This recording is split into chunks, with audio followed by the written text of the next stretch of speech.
Hello, I'm Dr. Brandt Gibson, and tonight I want to talk to you a little bit more about plantar fasciitis. So there is so often, and if you do a search, there's so often that people are saying, well, I have a heel spur and I need to get my heel spur treated.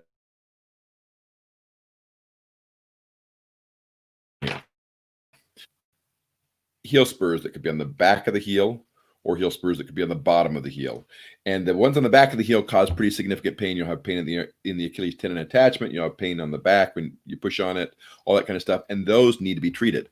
If you have spurs on the bottom of the foot, in the area where the plantar fascia is, it's actually a symptom of the problem and doesn't cause pain.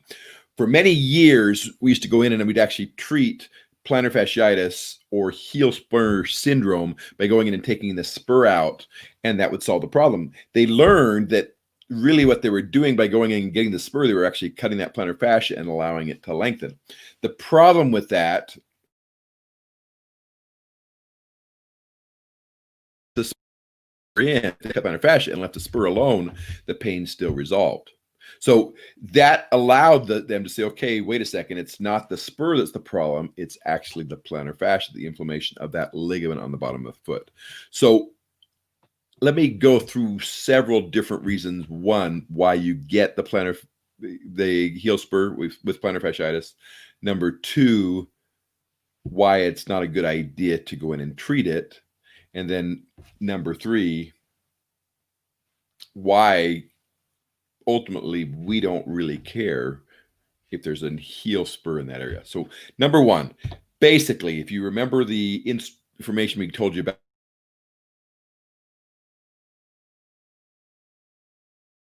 that Achilles tendon on the back that's pulling, and you have the plantar fascia that's being pulled on right in that area, being pulled. And what happens is the body is designed to protect tissues. You get calluses on your hands so that you don't tear your skin when you're working hard. You get calluses on your feet when you're running and those kind of things for the same reason, to protect the skin. If you put additional pressure, additional stress on a bone, it creates extra bone. In this case, that plantar fascia is pulling off, the body creates extra bone for two reasons: to protect that ligament and to protect the bone. And so what are we talking about? We're basically saying that if you have a heel spur, it is only an indication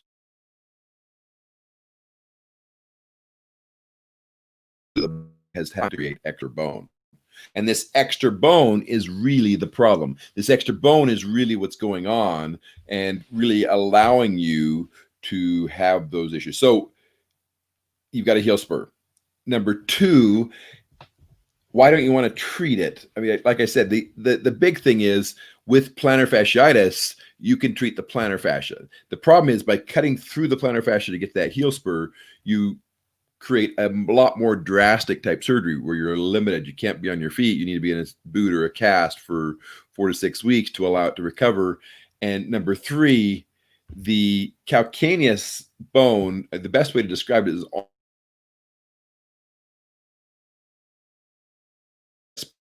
Sometimes you can increase the chance of getting further stress fractures and so forth. So you also have to be careful for that reason, that you don't create a bigger problem in that heel. So do I treat heel spurs if necessary? Very, very rarely, almost never would I treat plantar heel spurs, because we can solve your problem. We can take away your pain without treating the heel spur itself.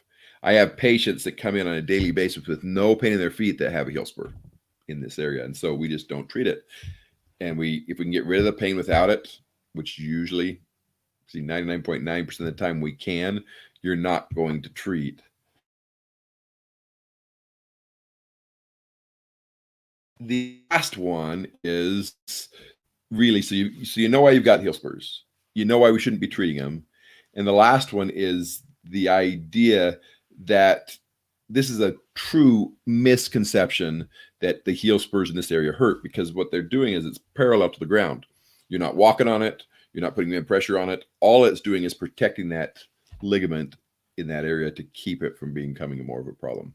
So if you have a heel spur, you no longer need to worry about treating the heel spur. You just need to worry about treating the plantar fascia. And in one of these next few days, I actually think we're several days away still, but the surgical treatment and the way that you can actually truly treat plantar fasciitis and resolve it and get you back to normal life without ever thinking about the heel spur, without physically going in and cutting the plantar fascia in such a way that you have to be off your feet for a long period of time. This is Dr. Brandt Gibson, and this is your Podiatry Tips Day 221. Plantar fasciitis. What about the heel spur? And I'm telling you, you forget about it. You don't worry about the heel spur at all. Thank you, and have a great rest of your night.